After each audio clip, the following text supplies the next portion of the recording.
Welcome back to another video, guys. This is my 2023 Subaru BRZ, and today I wanted to talk a little bit about the eyesight technology. Thank you to the person on screen right now for the video suggestion, and let's get straight into it. So this car here, this is the base model BRZ. If you guys have been keeping up with my channel, you guys know that. But if you're new, this is the base model BRZ, so it doesn't come with anything special. It doesn't come with the 18-inch wheels or whatever. This is like as basic as it gets for the trim. So this car still comes with eyesight technology. It's not as advanced as the premium trim or the sport tech model, whatever you want to call it. This trim here, it's as basic as it gets with the eyesight technology as well. So let me first show you guys what eyesight is. So here we have two sensors. They're both cameras, basically. I don't know if I can show you like a front view of it. I don't think so. But those two cameras you cannot block, as you can tell. And that's what senses everything that's going on in front of you on the road. Those cameras do not work when it's heavy fog, heavy rain, or heavy snow. I don't know how it works if the road is full of snow. Right now you can see there's a little bit of snow going on, but that's not on the road. When the road is full of snow, I don't know how well the eyesight tech works. I'm going to assume that there are some limitations, but I can't confirm that because I haven't driven in the snow yet. But on dry roads I have driven on many times, as you guys know.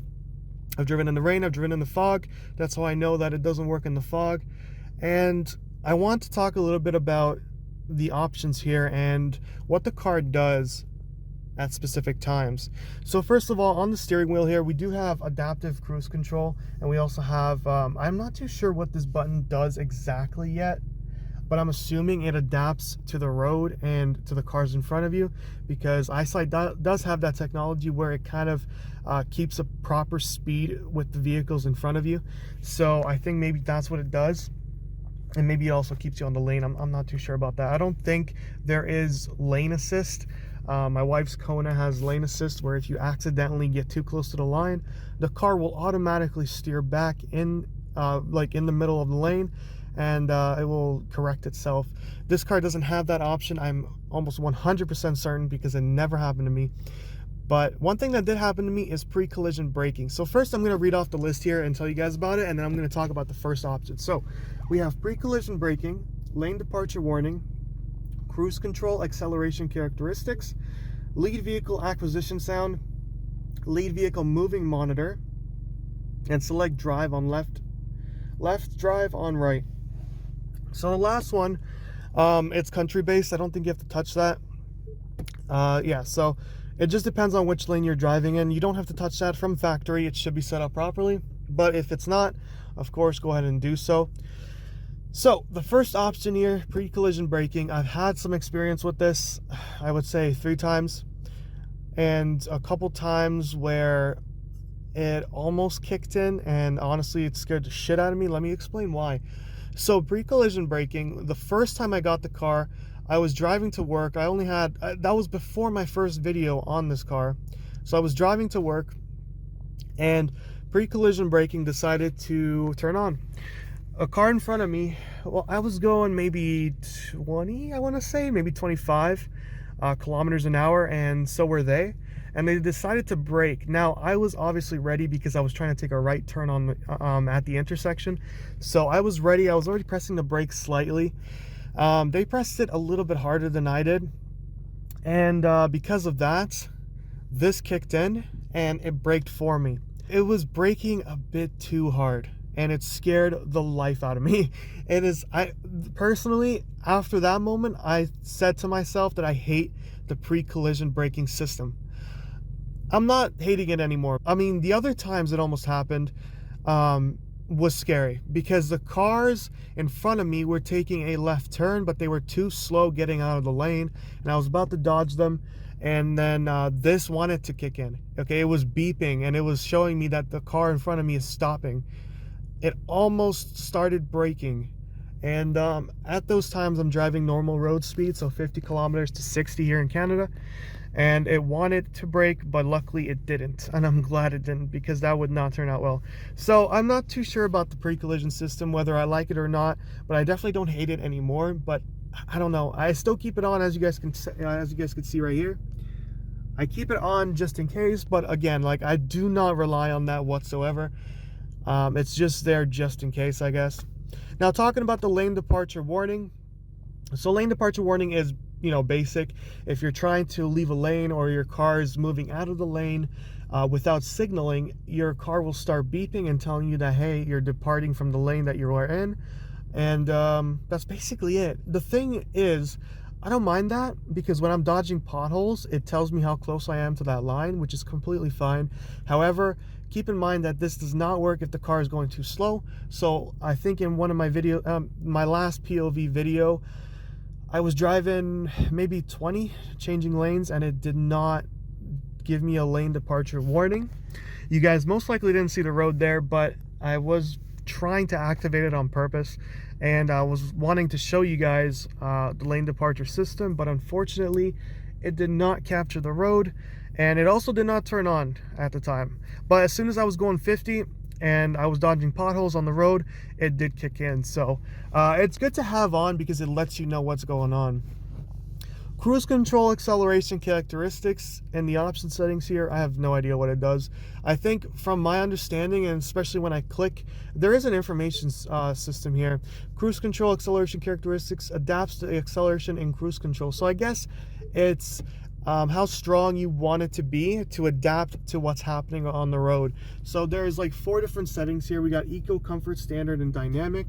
I'm assuming eco is more fuel conservative and it adapts to the road, but it keeps the car at either minimum speed limit or kind of slows it down depending on the situation, especially if it's raining or whatnot. I'm assuming that's what it does.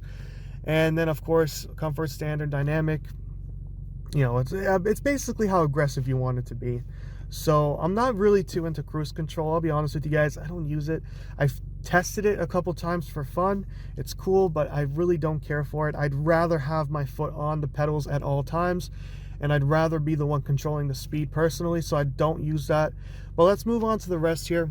So lead vehicle acquisition sound and lead vehicle moving monitor. So let's say a vehicle in front of you is moving. You guys are both at a complete stop. They get a green light. The vehicle is moving in front of you, but you don't notice it, or you don't move your vehicle on time. The BRZ will basically, or the Eyesight technology will basically let you know that, hey, the car is moving in front of you. It will show up in the display right there where the oil temp is and the battery volt. It'll basically just blink for a little bit. It'll show you like yellow lines or something and a vehicle that's moving. That's it. That's basically all it is. It doesn't really do much. It just tells you to start moving your car basically, and it's pretty cool. Again, I leave it on. I don't mind it. But overall, Eyesight in this car isn't anything special. So unlike the Sport Tech model, which comes with a little bit more Eyesight technology, this one's very, very dumbed down. And that's okay. It's a sports car, you should not expect much, but the Sport Tech model does come with a little bit more features, such as adaptive high beam, which I believe turns on high beam if it's too dark and you don't have to do it yourself, which I really don't see the point of. There's also headlights that move as you turn. So like the headlights turn with your car, and I guess it helps light up whatever's to your right or left depending on which way you're turning. And it does have the third thing it has is when you're backing up, the car will automatically brake if it detects a wall or if it detects it's getting too close to the curb. So that's another feature that the Sport Tech model has that this doesn't. And I really think that's it. I don't think the Sport Tech comes with anything else that is too special. So let me give you guys an overall review on what I think how I think about Eyesight. So my overall opinion on Eyesight is that it's all right. I mean, I don't rely on it. I don't recommend anyone to rely on it. But in emergency situations, I guess it could help you, right? I would highly recommend you guys to put faith in yourselves rather than the car's technology. And I will always go off of that. I don't care what car it is. I would not trust a Tesla with my life. I wouldn't trust any type of Eyesight technology. No matter what brand it is, what manufacturer. Always rely more on yourself, drive carefully, and just pay attention to everything, and everything will be okay. Again, these are just like emergency precautions, just in case you don't see something or something happens in front of you. this will kick in. That's all it is, guys. And Eyesight is rated one of the best in manufacturing, I guess, in car manufacturing in terms of safety. I don't know if that's true. If it's true, let me know. But from what I heard, Eyesight's a little bit janky sometimes, and so is every other safety mechanism in a car. But yeah, that's all I have to say. Thank you guys for watching. Hope you guys enjoyed. If you guys did, hit that like button, guys. Subscribe if you're new to the channel, and let me know what else you guys would like to see on the BRZ. I still got some videos coming up, but I'm always, you know, I'm a bit slow lately because I've had to deal with some issues, so I had to deal with that. So yeah, I've been on pause with videos lately, but hope you guys enjoyed, and I'll see you guys in my next one. Peace out.